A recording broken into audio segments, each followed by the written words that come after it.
शैलेशानंद महाराज जी, क्या गलत तरीके से पढ़ लिया गया क्या ग्रंथ को? जो रुद्रयामल को पढ़ा गया है वो क्या फूल सिंह बरैया ने गलत पढ़ लिया या फिर उन्हें समझाने वाले गलत थे? उनको समझाने वाले भी गलत हो सकते हैं, वो पढ़े भी होंगे तो गलत तरीके से पढ़ लिया होगा, ये तो स्पष्ट दिख रहा है। देखिएगा, नारी का जो पॉलिटिकल एक्सप्लॉयटेशन है ना, ये कभी भी भारतीय वैदिक वाङ्मय में कभी भी नहीं रहा। रामायण महाभारत के अंदर यदि नारी के ऊपर उंगली उठी तो बड़े बड़े युद्ध हुए। ये हमारा भारतीय वैदिक वाङ्मय बताता है। इस विषय को उनको ज्यादा पढ़ना चाहिए।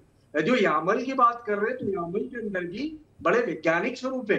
आप देखेंगे भारतीय हमारा जो परिवेश है, इस परिवेश के अंदर कभी भी नारी की बलात्कार को जस्टिफाई करने वाला कोई भी ग्रंथ नहीं है। तो फिर तो चंद्रशेखर जी, ये तो आपकी और हमारी रिस्पॉन्सिबिलिटी बढ़ जाती है। आप तो जिस हिंदू संरक्षण की बात करते हैं उसमें अगर धर्म ग्रंथों को ही गलत तरीके से पढ़ाया जाएगा और प्रचारित किया जाएगा तो कौन बचाएगा? पढ़ाया नहीं जा रहा है। अगर किसी को ABCD पढ़ाया जाए और वो DCA BA पढ़ने लगे तो उसमें हमारे धर्माचार्यों की क्या गलती है? अभी विक्रम जी ने बोला ना, और आपने स्वयं ने बताया कि जो तंत्र विद्या करते हैं, तो तंत्र विद्या करने वाले लोग कौन होते हैं? वो तांत्रिक होते हैं। वो तांत्रिक, उनकी एक अलग ही, उनका जीवन अलग होता है। वो तांत्रिक कार्य वो कपाल पे करते हैं, मसान में करते हैं। आप और हम रात में मसान में नहीं जा सकते। हम मसान में, मतलब हम अगर शमशान घाट में जाएंगे तो हम घर आके स्नान करेंगे, ये हमारे यहाँ का नियम है। लेकिन अगर कोई जो तांत्रिक क्रिया कर रहा है वो वहां पर मांस भी खा रहा है, हड्डी भी कर रहा है, उसी पे पका नहीं, तो तंत्र विद्या में तो ये होता है। हाँ, यही होता है। तो ये जब गलत ग्रंथों को पढ़ेंगे, खुद स्वयं पढ़ेंगे, मैंने बोला ना कि ABCD को अगर DC BA पढ़ने लगेगा तो राजीव लोचन महाराज जी, एक सवाल ये खड़ा होता है कि फिर ये लोग कौन है, ये कहां से आते हैं, क्यों इस तरह से धर्म ग्रंथों के आधार पर हिंदू समाज को बदनाम करने की कोशिश करते हैं? सिर्फ सनातन धर्म को बांटने का काम इनका जिम्मेदारी है कि सनातनी एक ना हो जाए, इसलिए जात पात में बांट दीजिए तो हमारी सरकार बन जाए और हम सत्ता लोग प्राप्त कर लें। मंजरी जी, आप कुछ कहना चाह रही हैं, फिर मैं विक्रम जी से जवाब लूंगा। मैं आ रहा हूं विक्रम जी, आपकी बात का जवाब लूंगा। विक्रम जी, मैं तो ये कहूंगी कि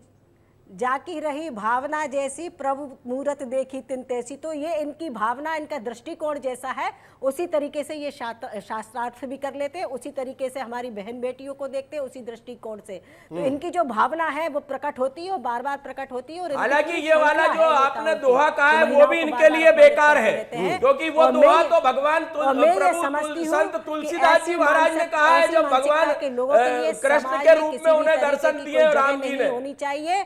और कांग्रेस को इनका अगर इनके कांग्रेस के नेता ने ये कहा है, जीतू पटवारी ने ये कहा है कि इनका व्यक्तिगत बयान है, तो फिर इनको तुरंत बर्खास्त करना चाहिए, पार्टी से बाहर करा देना चाहिए। विक्रम जी, ये व्यक्तिगत बयान था। विक्रम जी जवाब दे दीजिए। हमारी पार्टी में जो है भिन्न भिन्न मत और विचारों का हम समागम करते हैं। यदि कांग्रेस आजादी के समय सारी चीजों को, मतलब इतने घटिया मत का तो नहीं करना चाहिए, इतने घटिया मत का तो नहीं करेंगे, बोलने इतने घटिया मत का सवाल आपको किस बात की कहता है वो भी चंद्रशेखर जी बोल रहे, इतने घटिया मत का तो नहीं कर सकते भाई।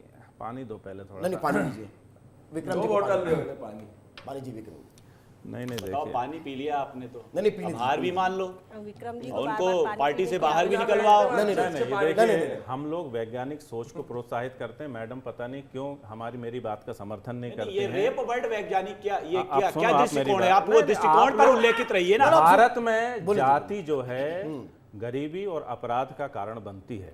इस प्रदेश में सबसे ज्यादा अपराध जो है दलित और आदिवासी महिलाओं के साथ होते हैं। कहीं ना कहीं ये धर्म और जाति ने जो व्यवस्था दी है उसके कारण उनको जो है बहुत ही दोयम दर्जे का नागरिक माना जाता है।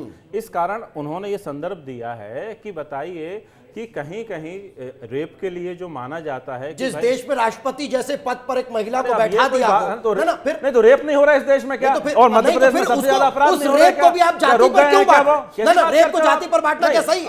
रेप को क्या जाति का? मैं मोहनलाल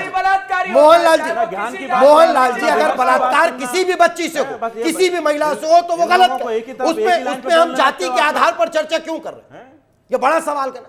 जाति में आप लोग बांट रहे होते नहीं मैं एक सेकंड मोहन लाल ऐसा है कि आप अपना चश्मा उतार दो ना, राजनीति वाला चश्मा उतारो आप, और ये जो फूल सिंह बरैया ने जो बयान दिया है आप तो उस पर बात करो ना। आप राजनीतिक चश्मा तो उतारो, हम बातें उठा रहे हैं, आप राजनीतिक चश्मा क्यों उतार रहे हो आप? एक जवाब दे दीजिए। मेरा ये कहना है कि धर्म ग्रंथों का मैंने इतना अध्ययन तो नहीं किया, लेकिन कहीं पे कुछ चीज लिखी भी होंगी तो वर्तमान समय में अरे मैं ये नहीं कह रहा हूं, बता मैं ये के कह रहा हूं, महिलाओं मैं ये का कह रहा हूं वो कि किसी रेप भी किसी के जाति, भी साथ, धर्म की महिलाओं बलात्कार का किसी के भी साथ, अपमान ना मोहन होता है, मैं ये उसका कह रहा हूं विरोध कि होना किसी भी चाहिए। किसी के भी साथ अगर अनाचार होगा तो क्या हम उसको जाति के आधार पर बांट कर देखेंगे?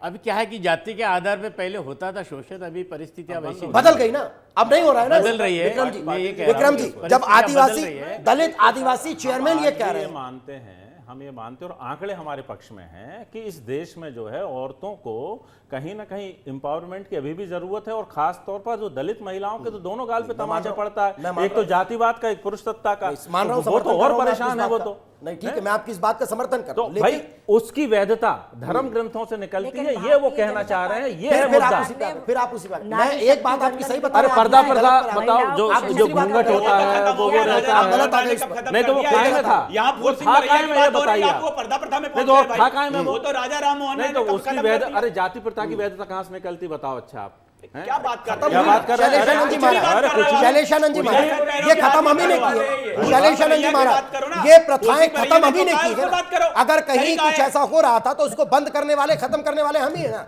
शैलेशानंद जी महाराज। बिल्कुल स्पष्ट देखिए, देश काल परिस्थिति में अनेक ऐसे प्रथाएं, ऐसी परंपराएं जिनके अंदर परिवर्तन आया है, और बहुत सारी तो खत्म हुई है। पर एक बात ये देखनी पड़ेगी कि वो वाला वैदिक काल हो या आज का काल हो, हमारे वेदों के अंदर कहीं पर भी बलात्कार का उल्लेख इस तरीके से नहीं है कि उसको जायज ठहराया जाए, कहीं पे भी नहीं। अभी तंत्र का विषय की बात चल रही थी, उस तंत्र के अंदर भी तीनों गुणों के अंदर भी बलात्कार नहीं है, वहां पर भी ये विषय नहीं है। ये राजनीतिक इन्वेजन्स के बलात्कार अलग होते थे, जो मध्यकाल के अंदर इस्लामिक शासन स्थापित हो जाने के बाद में महिलाओं के साथ में बलात्कार होते थे। ये पॉलिटिकली बातें अलग हो सकती है, किंतु धर्म के अंदर उल्लेख नहीं है। नहीं ठीक है, मैं आ रहा हूँ, लेकिन अनुज जी हमारे साथ हैं। 30 सेकंड, फिर मैं अनुज जी मैं ये बोलूंगी कि मैं अनुज जी आपके पास आ रहा हूँ, मैं एक सवाल लेकर आ रहा हूँ। अनुज जी, विक्रम जी बोलिए, आप कुछ कह रहे थे। विक्रम जी, शैलेशानंद जी से मैं पूछ रहा हूँ कि शैलेशानंद जी, मध्य प्रदेश के संदर्भ में हम बात करें तो सबसे ज्यादा जो है, औसत से ज्यादा, राष्ट्रीय औसत से ज्यादा जो है बलात्कार जो है दलित आदिवासी महिलाओं पे है। तो आप मुझे बताइए कि ये क्यों हो रहा है, इसके नहीं तो पीछे फिर कौन सी यही तो मानसिकता सवाल देख रहे हैं? यही तो सवाल मैं अनुज जी से पूछ रहा हूँ, यही किस बात को है, कौन यही तो एक्नॉलेज कर रहा मानसिकता है? है, ऐसे ही मानसिकता के नहीं तो लोग मैं हैं। उनसे यही तो विनम्रता पूर्वक पूछ रहा हूँ, मीता और जी। मैं खुद को करेक्ट करने के लिए पूछ रहा हूँ। शैलेशानंद जी बताइए, मैं खुद को करेक्ट ठीक है, मैं आ रहा हूँ, बलात्कार है, मैं इसीलिए अनुज जी से एक सवाल ले रहा हूं। मैं अनुज जी से के साथ बलात्कार होगा उसकी हम निंदा बिल्कुल मैं अनुज जी एक सवाल ये कहे कि जब देश में इस तरह की परिस्थितियां करके आप जब- अपनी वोटों की राजनीति ठीक मत करिए और ठीक समाज को अरे मैं उस पर आ रहा हूं, धर्म का ख्याल रखो, लेकिन वोटों का ख्याल अनुज हम जी, रख जब लेंगे। देश में ये परिस्थितियां हैं और उन परिस्थितियों में जब नेताओं के इस तरह के बयान सामने आ जाए तो फिर महिलाओं की महिलाएं कैसे जिए, क्या मानसिक स्थितियां रह जाती होंगी महिलाओं की, जब समाज में इस तरह की बयानबाजियां होने लगी। जी, ये जो कांग्रेस है, ये आजकल कांग्रेस महिला का सम्मान नहीं कर रही है, महिला अपमान की पार्टी बन चुकी है आज की तारीख में। ये दलित आदिवासी जो है, ये कांग्रेस का सिर्फ एक वोट बैंक है, ये इन्हें सम्मान नहीं देते हैं। बहुत बढ़िया। ठीक है, पर आज जो सवाल है, ये जो सिर्फ फूल सिंह बरैया का नहीं है, ये सवाल उन कांग्रेस पार्टी बहुत के बढ़िया हैं कह जो रहे ऐसे हैं। लोगों को पाल रही है और अरे आप पोस हंस रही रहे है। इतने गंभीर विषय पर चर्चा अच्छा, नरेंद्र मोदी ने अपनी स्त्री को त्याग दिया, उसका आधार क्या था बताइए आप आप। इतनी गंभीर चर्चा पर गंभीर फिर चर्चा में बेशर्मी से हंस रहे हैं, बताओ। नहीं, कुछ भी नहीं, तो आप बेशर्मी से हंस रहे हो, आप बताओ। समाज में वो बहन आपको आईना, नहीं, वो बहन आपको आईना दिखा रही है, आप बेशर्मी से हंस रहे हो। एक क्या बात कर रहे हो आप यार? वो बहन आपको आईना दिखा रही है और आप बेशर्मी से हंस रहे हो। बयान को दबाने के लिए नरेंद्र मोदी जी का बयान दे रहे हैं, प्रधानमंत्री का उदाहरण दे रहे हैं। बलात्कार जबकि बात कर रहे हैं किसी भी मैंने पूछा नरेंद्र मोदी से किस आधार पे जवाब कर रहे हो? अभी रायपुर में जब ये मामला सरकार से सवाल पूछने की ताकत पैदा करो ना। उसका अरे आप सरकार से सवाल पूछने की ताकत पैदा करो। फूल सिंह बरैया ने हर ये आदमी स्टेटमेंट सवाल दिया, कर लेता और यही हमारी महानता और उदारता है कि आई हम पे सवाल करिए। आपकी हिम्मत है मोहन भागवत से सवाल कर लो, आपकी हिम्मत है मोहन यादव से सवाल कर लो। है कांग्रेस उनका कहना ये है उनका कहना ये है। नहीं एक सेकंड विक्रम जी, अब सवाल भी हम ही कर लें, विपक्ष का फिर क्या काम रहा? नहीं, अरे विपक्ष सवाल खड़े करेगा सरकार से। जब इन आंकड़ों को लेकर लॉ एंड ऑर्डर का मामला, इनको किससे सवाल पूछना चाहिए? कांग्रेस या भाजपा से? इन आंकड़ों पर क्यों नहीं हमको बड़ी चर्चा करनी चाहिए? 20 साल में यदि उन्होंने हम तो सबसे ज्यादा, हमने तो पूछा ना, रायपुर में रेप हुआ, रायपुर में मासूम बच्ची के साथ रेप हुआ, हमने पूछा ना, जैसे मध्य प्रदेश में मासूम बच्ची के साथ हुआ, हमने पूछा ना। आपकी बात कौन कर रहा है? फिर सरकार से अगर सवाल करना है तो विपक्ष करेगा ना, विपक्ष सरकार को घेरे ना, विपक्ष से सवाल करेंगे। विपक्ष को सरकार को नहीं घेरना सवाल करने में किस बात का डर है? विपक्ष को सरकार को घेरना चाहिए ना। टीआईटी वाला मामला हुआ, महिलाओं के साथ अत्याचार हुआ, बच्चियों के साथ आपने प्राथमिकता से उठाया ना, और शुरू से लेके आखिरी तक उठाया, जब तक कि अपराधी जेल नहीं गए। सरकार भाजपा की है ना, तो आपका भाजपा के थोड़ी है। विश्वास सारंग घूम रहा है, बच्चियों के साथ ये सवाल कांग्रेस से कर रहे हैं। क्यों मैडम आप पूछो ना कि विश्वास सारंग करेंगे किस हिसाब से लव जिहाद के आरोप? आप इधर उधर मत भटको। आज बहस सवाल कर रहे हैं, गजब की बुद्धिमत्ता। आज बहस है वो सही आज बात फुलसिंह बरैया पे हो रही है। आप तो ये बता दो, आप उसका समर्थन कर रहे हो क्या? अरे किस निकृष्ट मानसिकता का आपका वक्तव्य, सोचने वाली बात है। आप कह रहे हो आदिवासी बच्चियां जो है वो सुंदर नहीं होती, ये तुम करोगे तय करने वाला सिर्फ ऊपर बैठा है, कौन को सुंदर बनाना है और कौन को सुंदर नहीं बनाना।